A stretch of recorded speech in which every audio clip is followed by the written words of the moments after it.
আপনারা দেখছেন channel Bengal watch. নজরবন্দি আপনিও।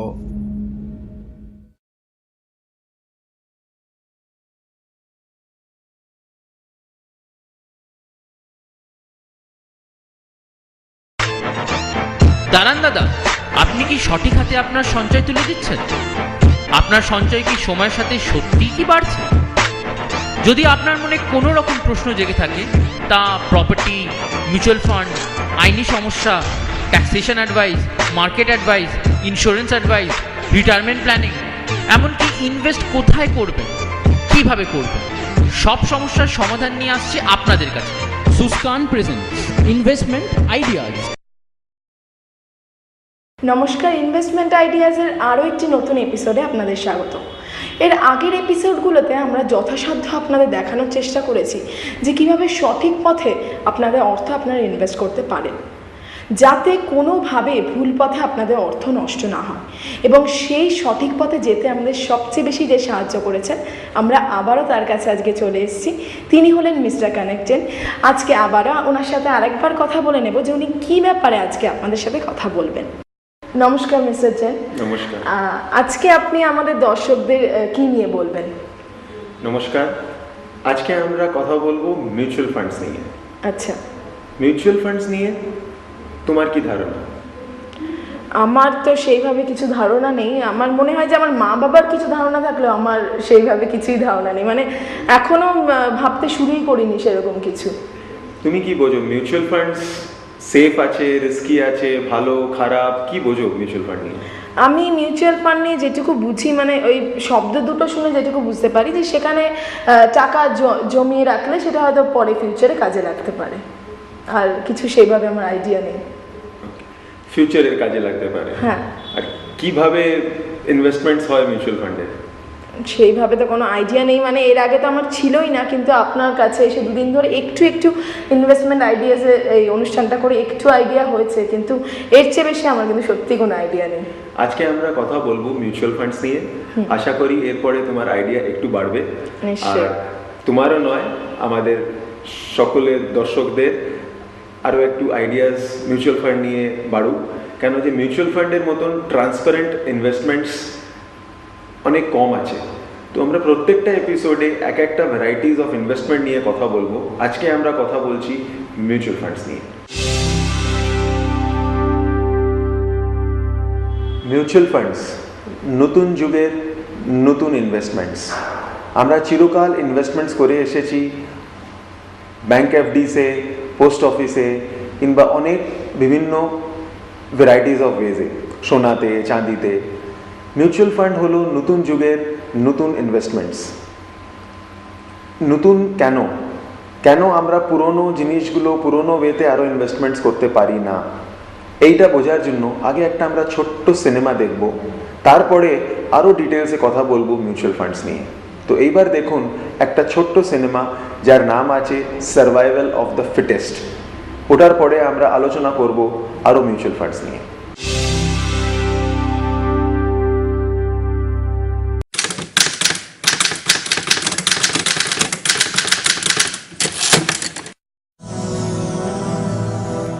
हाँ, सांस लीजिए, यूं नहीं, जोर से सांस लीजिए। Good good good, very good. देखिए, आपको दवा दारू की नहीं, सिर्फ आराम की जरूरत है। डॉक्टर साहब, जब तक टाइपराइटर की आवाज नहीं सुनता जी नहीं लगता। टाइपराइटर और इंसान में एक फर्क है। टाइपराइटर को अगर अच्छे से ऑयलिंग करोगे तो सालों तक चल सकता है, लेकिन इंसान का शरीर अगर थक गया हो तो उसे आराम करना चाहिए। बिल्कुल सही कहा आपने डॉक्टर साहब। तो मैं चलूं? यह है राम प्रसाद जी, पिछले 30 सालों से मॉडर्न टाइपिंग सेंटर चला रहे हैं, और अब समय आया है बिजनेस की रिस्पॉन्सिबिलिटी अपने दोनों बेटों को, अटल राम और बदल राम को सौंपने का। बिजनेस के कुछ गोल्डन रूल्स होते हैं, उन्हें अच्छी तरह याद रखना। कस्टमर का टाइम बहुत कीमती होता है, मतलब तुम्हारी टाइपिंग स्पीड बेस्ट होनी चाहिए, जैसे उंगलियों में जादू।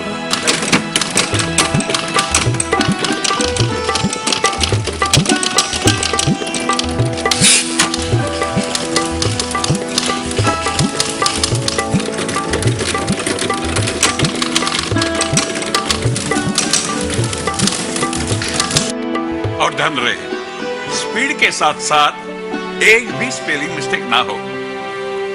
पूरी डिक्शनरी बाय हार्ट। जी बाबूजी। This is All India Radio.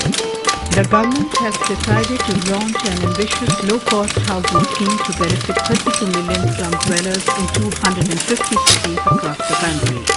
A meeting of the Cabinet Committee on Economic Affairs, CPEA, Awas Yojana, to facilitate affordable housing for slum dwellers. And that is the end of this news bulletin. समय के साथ तुम भी बदलो, तभी होंगे customer खुश और तुम दोनों सफल। आज से मॉडर्न टाइपिंग सेंटर तुम दोनों संभालोगे।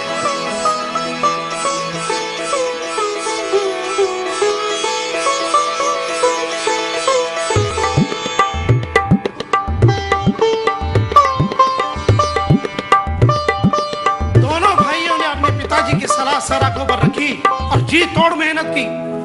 उनकी टाइपिंग स्पीड थी मस्त और नो स्पेलिंग मिस्टेक का रिकॉर्ड जबरदस्त। कस्टमर को बार बार आना ही था। भैया। हाँ हाँ अरे भाई साहब बहुत अर्जेंट है जी। भैया भूख लगी है। प्लीज बहुत अर्जेंट है जी। छोटे, तुझे याद है ना पिताजी की सलाह? हाँ, अरे कस्टमर खुश रहेगा तो अपने ही पास आएगा। हाँ हाँ पाजी, इससे बड़ा हूँ और वो भी पूरे 1 मिनट से। अब आप ही बताओ, इसको ये मैं याद नहीं दिलाऊंगा तो कौन दिलाएगा? हाँ आप बैठो। इनके पिताजी का कहना था, customer satisfaction is our motto. दोनों भाई यही मंत्र जपते रहे। इनकी मेहनत रंग लाई और दोनों ने बहुत तरक्की की। सब कुछ एक ऑयल की हुई टाइपराइटर की तरह बड़े आराम से चल रहा था। और फिर एक दिन भैया सुनो तो क्या लिखा है। ये टीवी और टाइपराइटर को मिला के एक नई मशीन आई है जिसको कंप्यूटर कहते हैं। क्या कंप्यूटर? कंप्यूटर नहीं भैया, कंप्यूटर। और लिखा है कि ये कंप्यूटर जल्दी वीडियो रिकॉर्डर 2-in-1 और अपने इस टाइपराइटर को खत्म कर देगा। तू क्या है कान के नीचे? अरे ये कंप्यूटर अपना कुछ नहीं बिगाड़ सकता। 150 साल हो गए इस मशीन को, आज तक कुछ हुआ है? अरे अखबार वाले तो कुछ भी छापते हैं। पर भैया इसमें तुझसे बड़ा हूँ पूरे 1 मिनट से, समझा? बहस मत कर। अटल राम जी, बदल राम जी, नमस्ते। नमस्ते। नमस्ते। आज पेपर नहीं आया हमारे घर, आपकी कॉपी ले लूं? अरे गुप्ता जी। अटल राम गलत था। कंप्यूटर्स का इन्वेंशन एक आंधी थी जिसने पूरे विश्व को हिला दिया। टाइपराइटर्स की जगह कंप्यूटर्स बड़ी तेजी से लोगों की पहली पसंद बनने लगा और उसका असर हमारे सामने था।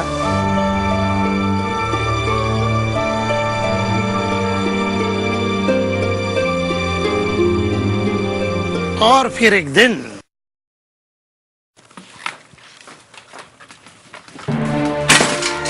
छोटे तू पागल हो गया है? अरे जिस मशीन ने हमारा धंधा चौपट किया तो उसे ही दुकान में उठा लाया। अरे तुझसे बड़ा हूँ पूरे 1 मिनट। ये खरीदने से पहले मुझसे पूछ तो लिया होता। भैया मेरी बात सुनो, बहुत दिनों से अपने दुकान पे एक भी कस्टमर नहीं आ रहा है। मैं इतने टेंशन में हूँ, फिर अचानक से मुझे याद आया। क्या? वही पिताजी की सलाह, आपको याद है? समय के साथ तुम भी बदलो, तभी होंगे कस्टमर खुश और तुम दोनों सफल। भैया हमें समय के साथ अपने आप को बदल लेना चाहिए। कोई जरूरत नहीं है छोटे, सब्र करना सीख। शहर में सबसे बेस्ट टाइपिस्ट हम दोनों हैं। अरे कस्टमर हमारे पास जरूर वापस आएगा। भैया मैं कहता हूँ हम लोग कंप्यूटर सीखते हैं। हरगिज नहीं। अरे इतने साल हमने इस टाइपराइटर पे अपनी उंगलियां घिसी है। तुझसे बड़ा हूँ और पूरे 1 मिनट से, समझा? मेरी बात मान और ये कंप्यूटर को उठा के फेंक दे बाहर।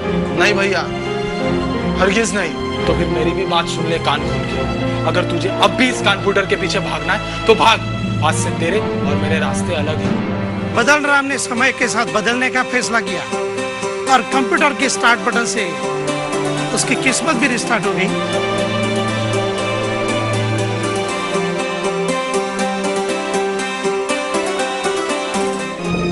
और अपना अटल राम पुराने जमाने में ही अटका रहा। कस्टमर्स की जरूरतें बदल रही थी। कंप्यूटर प्रिंटिंग और टाइपिंग के साथ साथ बदल राम कई नई सर्विसेज भी प्रोवाइड करने लगा, जैसे कि स्कैनिंग, बाइंडिंग, फोटोकॉपिंग एटसेट्रा। बाबूजी ने ठीक कहा था, समय के साथ बदलो, तभी होंगे कस्टमर खुश और तू होगा सफल। দেখলেন যেইভাবে কম্পিউটার এসে ঝড়ের মতন টাইপরাইটারের ইউজটাকে একদিনে শেষ করে দিল, ওইভাবেই আজকাল যেইভাবে ইনফ্লেশন, যেইভাবে মূল্যবৃদ্ধি হচ্ছে, আমরা যেইভাবে আগে ইনভেস্টমেন্ট করতাম আর আগে নিবেশ করতাম, ওই সব ওয়েগুলোতে যদি আমরা কন্টিনিউ থাকি, আমাদের ড্রিমস, আমাদের গোলস কোনোদিনই অ্যাচিভ হতে পারবে না। এর মানে এটা নয় যে আমরা নিজেদের টাকা এরম একটা জায়গায় লাগিয়ে দিই যেখানে আমাদের রিস্কটা আরও বেড়ে যায়। রিস্কটাকেও মনে রাখতে হবে, আর এরম একটা জায়গায় লাগাতে হবে টাকাগুলোকে যেখানে আমরা রিল্যাক্স থাকতে পারি আর ওই ইনভেস্টমেন্টের উপরে আমরা পুরোপুরি বিশ্বাস করতে পারি।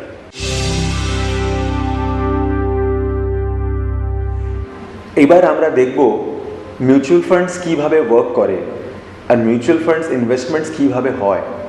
এটার জন্য একটা ছোট্ট অ্যানিমেটেড মুভিজ আছে, ওটা আপনি দেখুন। আমাদের মাথায় কি আসে যখন কেউ মিউচুয়াল ফান্ডস বলে? ওটা কি একটা খুব কমপ্লিকেটেড ব্যাপার? না, এটা কমপ্লিকেটেড ব্যাপার নয়। আমরা এবার বুঝে নিই মিউচুয়াল ফান্ড কি, এটা কিভাবে কাজ করে। দেখুন এটা কিভাবে কাজ করছে। আমাদের মতন অনেক ইনভেস্টার্স একটু একটু করে টাকা দিয়ে একটা পুল অ্যাকাউন্টে টাকা দেয়, আর একটা management, AMC asset management company এই টাকাটাকে ম্যানেজ করার জন্য ম্যানেজ করে। এটার জন্য ওরা এমপ্লয় করে প্রফেশনাল লোক, যারা আমাদের মিউচুয়াল ফান্ডসকে ম্যানেজ করে। তারপরে আছে ট্রাস্টিজ, যারা এই পুরো ম্যানেজমেন্টটাকে ম্যানেজ করে, আর যত ইনভেস্টার্স আছে সবার ইনভেস্টমেন্টটা প্রোটেক্টেড থাকে। এখন একটা এএমসি কি করে? অনেকগুলো ভ্যারাইটিস অফ ইনভেস্টমেন্টসে স্টকস, বন্ডস ইনভেস্টমেন্ট করে। ইনভেস্টমেন্ট ইকুইটি আমরা জানি ওটা একটু ভলাটাইল আছে, ওটা থেকে আমরা পরিপূর্ণভাবে জানি ওই জিনিসটাকে। তাই জন্য ওরা অনেক ডিফারেন্ট ভ্যারাইটিস অফ স্টকসে ইনভেস্ট করে, যেরকম FMCG, steel, pharma, power, IT. কারণ একটা স্টক যদি পারফর্ম না করে, একটা সেক্টর যদি না পারফর্ম করে, বাকিগুলো পারফর্ম করে আমাদের টোটাল ইনভেস্টমেন্টসটা বেটার হয়ে যায়। এটার জন্য মিউচুয়াল ফান্ডস ইনভেস্ট করে ডেট ফান্ডে, যেখানে আর ইকুইটিতে করে। ডেট অ্যান্ড ইকুইটি দুটোতে আমরা পেয়ে যাই স্টেবিলিটি আর গ্রোথ। এই সব নিয়েই একটা মিউচুয়াল ফান্ড তৈরি হয়, আর এটা বানিয়ে দেয় একটা ইনভেস্টারের জন্য লেস রিস্কি মিউচুয়াল ফান্ড। ঠিক আছে, এইবার আমরা দেখি যে মিউচুয়াল ফান্ডে ইনভেস্ট হওয়ার পরে টাকাটা কিভাবে কাজ করে। আমরা যখন মিউচুয়াল ফান্ডে ইনভেস্ট করি তখন আমরা একটা ইউনিটস পাই, আর ওই ইউনিটসগুলো জন্যে একটা আমরা ন্যাভ পাই, ওটা হচ্ছে নেট অ্যাসেট ভ্যালু। ওই ইউনিটসগুলো আমাদের অ্যাসেট, আর আমাদের ওই অ্যাসেটের কি ভ্যালু ওই পুরো ইউনিটসের ডিটারমাইন করা যেতে পারে। একটা ইউনিট যত সব এক্সপেন্সেস খরচা বাদ দিয়ে যতটা হয় তাতে সেটাকেই আমরা বলি ন্যাভ। আমাদের মার্কেট ভ্যালু জানার জন্য সিম্পল একটা জিনিস করতে হবে, ন্যাভকে নাম্বার অফ ইউনিটস থেকে মাল্টিপ্লাই করতে হবে, আর আমরা জেনে যাব যে আমাদের কি ভ্যালু। আমরা ইনভেস্টমেন্ট করতে পারি দুভাবে, একবার লামসাম করে যেটাকে আমরা বলি একবারে ইনভেস্টমেন্ট, কিংবা সিস্টেম্যাটিক ইনভেস্টমেন্টের ভাবে, যেটা হয় মাসে মাসে রেকারিং ডিপোজিটের মতন। আর যেরকম প্রত্যেক মাসে ইনভেস্ট করে আমরা এই জিনিসটাকে দেখতে পারবো। আর আমাদের ইনভেস্টমেন্ট কিভাবে কাজ করছে, ভালো পারফর্ম করছে কি না, সেটা জানার জন্য আমরা কিভাবে জানবো? এটা আমরা জানতে পারবো থ্রু আ বেঞ্চমার্ক। প্রত্যেকটা ইনভেস্টমেন্ট, প্রত্যেকটা ফান্ড একটা বেঞ্চমার্ক থাকে। ওই বেঞ্চমার্ক থেকে আমরা ভালো করেছি কি খারাপ করেছি কি মন্দ করেছি সেটা আমাদের জানার আবশ্যকতা আছে। একটা ফান্ড ম্যানেজার যে আমাদের ফান্ডকে ম্যানেজ করছে, ওর কাজ শুধু একটাই যে ওই ফান্ড আমাদের ভালোভাবে ওই বেঞ্চমার্ক থেকে পারফর্ম করছে কি না। সে আমরা বুঝলাম যে মিউচুয়াল ফান্ড অনেক ধরনের বেনিফিটস আমাদের প্রদান করে। ওটার মধ্যে আছে ডাইভার্সিফিকেশন, লিকুইডিটি, প্রফেশনাল ম্যানেজমেন্ট আর লো চার্জেস অনেক কম থাকে, অনেকটা আমাদের ইনভেস্টমেন্ট ডাইভার্সিফাই হয়ে যায়। এই ভিডিওর মাধ্যমে আমরা বুঝলাম মিউচুয়াল ফান্ডস কীভাবে কাজ করে, কিন্তু ডেট, ইকুইটি এইসব খুব কমপ্লিকেটেড ব্যাপার নর্মাল মানুষের জন্য। কিন্তু এটাই অ্যাকচুয়াল ফ্যাক্ট। ডেট হলো মিউচুয়াল ফান্ডসের এরম একটা জিনিস যেখানে সব কিছু সিকিওর আর গভর্নমেন্ট সিকিউরিটিজে ইনভেস্ট হয়। ইকুইটি হচ্ছে একটু ভলাটাইল, কিন্তু লং টার্ম গ্রোথের জন্য ইকুইটির দরকার আছে। তো এই দুটো জিনিসের কম্বিনেশন কিভাবে আমাদের জন্য রিটার্নস আর ওয়েলথ ক্রিয়েশন করতে পারে, এই জিনিসটাই এখানে আমরা বুঝবো। আর লং টার্ম ইনভেস্টমেন্টসের জন্য কিভাবে ইকুইটি মিউচুয়াল ফান্ডসে আমরা ইনভেস্ট করব, সেটা নিয়ে আমরা আরও আলোচনা করব এসআইপির মাধ্যমে। আমরা চিরকাল রেকারিং ডিপোজিটের কনসেপ্টগুলো বুঝে এসেছি। রেকারিং ডিপোজিট পোস্ট অফিসে কিংবা ব্যাংকে, এসআইপি মিউচুয়াল ফান্ডস সেম ব্যাপার আছে। এখানে আমরা এটাকে বলি সিস্টেম্যাটিক ইনভেস্টমেন্ট প্ল্যান কিংবা একটা মিউচুয়াল ফান্ডের রেকারিং ডিপোজিট। এটা নিয়ে আরও ডিটেলে একটু জেনে নিই এই ছোট্ট ভিডিওর মাধ্যমে।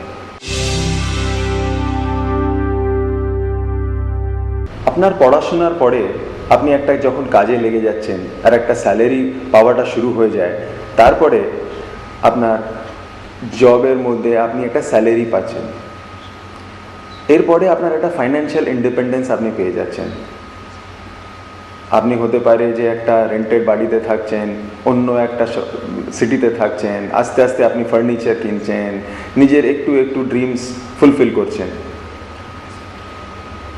তারপরে কিছুদিন পরে আপনি চাইবেন যে একটা গাড়ি কেনেন, একটা বাড়ি কেনেন, কিংবা একটা ট্রিপে চলে যান, কিংবা একটু ঘুরতে যান। এই সব আস্তে আস্তে আপনার নিডসগুলো ডে বাই ডে বাড়তে থাকে। এগুলোই আপনার ফাইন্যান্সিয়াল গোল হয়ে যায়। তারপরে আপনার আরও অনেক ফাইন্যান্সিয়াল গোলস থাকে, যেরকম বাচ্চার এডুকেশন আর নিজের রিটায়ারমেন্ট। এখন ওই সব জানার জন্য আপনার কাছে দুটো জিনিস আছে, একটা আছে সেভিংস, একদিকে আছে গোলস। এখন এগুলোকে কিভাবে অ্যাচিভ করা যায়, এটার জন্য আমাদের জানতে হবে কি আমরা ওই জিনিসটাকে কিভাবে অর্গানাইজ করতে পারি। আর এই জিনিসটাকে অর্গানাইজ করার জন্য we have systematic investment plan, যেটা হচ্ছে nothing but a recurring deposit in a mutual fund. এই জিনিসটা খুবই একটা ভালো টুল আমাদের কাছে নিজের লং টার্ম প্ল্যানিংয়ের জন্য। এখন এই এসআইপিটা কিভাবে ওয়ার্ক করে, এটার জন্য বোঝার জন্য একটা ছোট্ট একটা এক্সাম্পল আছে, যেখানে আমরা যদি এক্সারসাইজ করি আর নিজের যদি বডিটাকে খুব ভালো বানাতে পারি, একদিনে তো হয় না, আস্তে অনেক দিন কিছু ওয়ার্ক করতে হবে ওটার উপরে, তারপরে আস্তে আস্তে আমাদের বডিটা ভালোভাবে বিল্ড আপ হয়। আর রেগুলারলি আমরা যখন এসআইপি করি, আমাদের ওয়েলথটাও ওইভাবে বিল্ড আপ হয়। এই জিনিসটা বোঝাটা খুব জরুরি। Regular interval, with regular interval আমরা ইনভেস্টমেন্ট করে যাচ্ছি। Over a period of time আমরা দেখব আমরা যে এই ইনভেস্টমেন্টটা আস্তে আস্তে বাড়তে থাকে। আমরা ছোট্ট একটা অ্যামাউন্ট থেকেও এসআইপি শুরু করতে পারি। এই রেকারিং ডিপোজিটটা আস্তে আস্তে বছরের পর বছর নিজে বাড়বে। আর এই অ্যামাউন্টটা আমরা শুরু করতে পারি 500 টাকা থেকেও, এনি অ্যামাউন্ট অবধি। আর মার্কেটে আপস অ্যান্ড ডাউনস হয়, প্রত্যেকটা ইকুইটি মার্কেটে, এটা আমরা সবই জানি। কিন্তু যখন আমরা এসআইপি করছি, এই মার্কেটের আপস অ্যান্ড ডাউনস নিয়ে আমাদের চিন্তা করার কোনো ব্যাপার নেই। আর ইন লং রান আমরা একটা ভালো রিটার্ন পেতে পারি। এসআইপি অ্যাকচুয়ালি নিজের পাওয়ার আর নিজের স্ট্রেংথ পাচ্ছে একটা কনসেপ্ট দিয়ে, যেটাকে আমরা বলি power of compounding. Power of কম্পাউন্ডিংয়ে কী হয় কি, ছোট ছোট অ্যামাউন্টের টাকা আমরা আস্তে আস্তে জমা করে একটা বড় বিশাল বৃক্ষের মতন একটা বড় ইনভেস্টমেন্ট আর ওয়েলথ ক্রিয়েট করতে পারি। এটাকেই আমরা বলি পাওয়ার অফ কম্পাউন্ডিং। এটা একটা খুবই বড় benefit of an SIP. Actually SIP একটা ইনস্টলমেন্ট স্কিম। আমরা হোম লোন যখন নিচ্ছি তখন আমরা যে দেখি যে আমাদের প্রত্যেক মাসে একটা ইএমআই দিতে হয়, এটা সেইভাবেই আছে, কিন্তু এটা আমাদের ফিউচারের ওয়েলথ ক্রিয়েশনের জন্য, ফিউচারের ড্রিমসগুলোকে ফুলফিল করার জন্য। কেন যে আমাদের ড্রিমস যতক্ষণ না আমাদের টাকা গ্রো হয় ততক্ষণ তো মানিটা গ্রো হবে না, আর আমাদের ড্রিমসও ফুলফিল হবে না। আমাদের ড্রিম হাউস, ড্রিম কার আমাদেরকেই পেতে হবে, আমাদেরকেই ওটার জন্য পরিশ্রম করতে হবে। আর ওটার জন্য আমাদের এরকম আস্তে আস্তে ছোট ছোট ইনভেস্টমেন্ট প্রত্যেক মাসে ইন আ ডিসিপ্লিন ওয়ে করতে হবে, সো দ্যাট আমরা ডিসিপ্লিন ওয়েতে এগোতে থাকি আর নিজের ইনভেস্টমেন্ট করতে থাকি।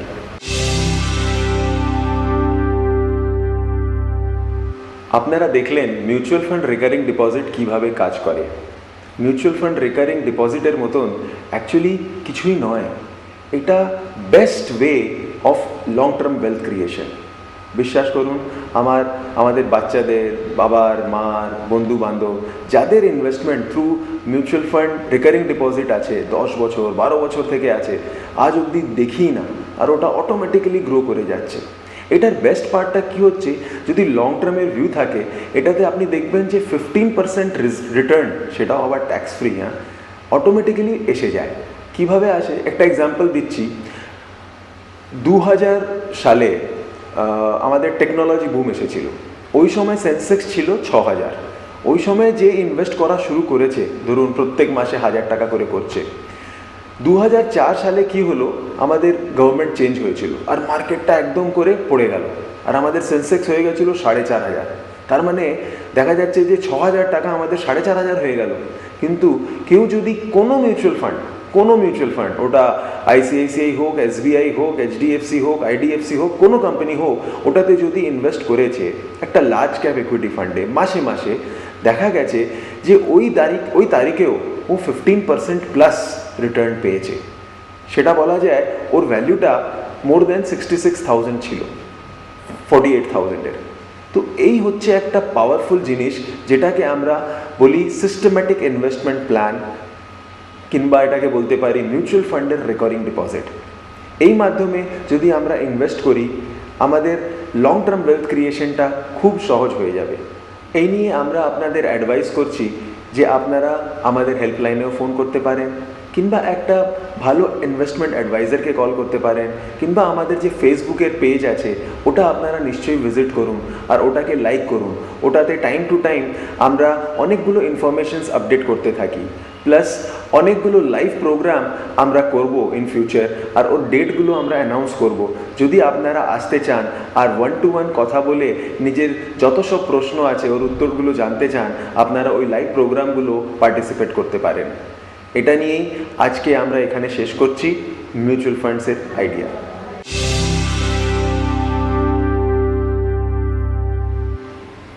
আমার মনে হয় আজকের এপিসোডের পর মিউচুয়াল ফান্ড নিয়ে ধারণা কিন্তু অনেকেরই অনেকটা ক্লিয়ার হলো।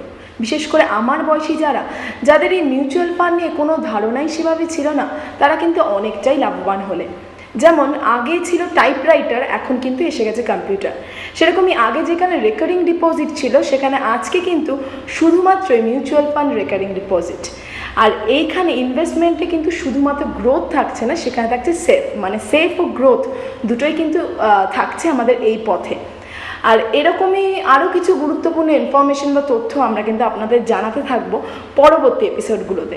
কিন্তু তার জন্য আপনাদের যেটা করতে হবে, অবশ্যই দেখতে হবে প্রত্যেক শুক্রবার রাত 10:30টায় ইনভেস্টমেন্ট আইডিয়াস।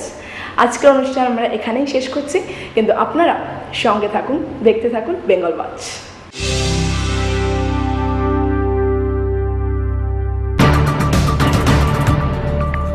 আপনারা দেখছেন চ্যানেল বেঙ্গল ওয়াচ।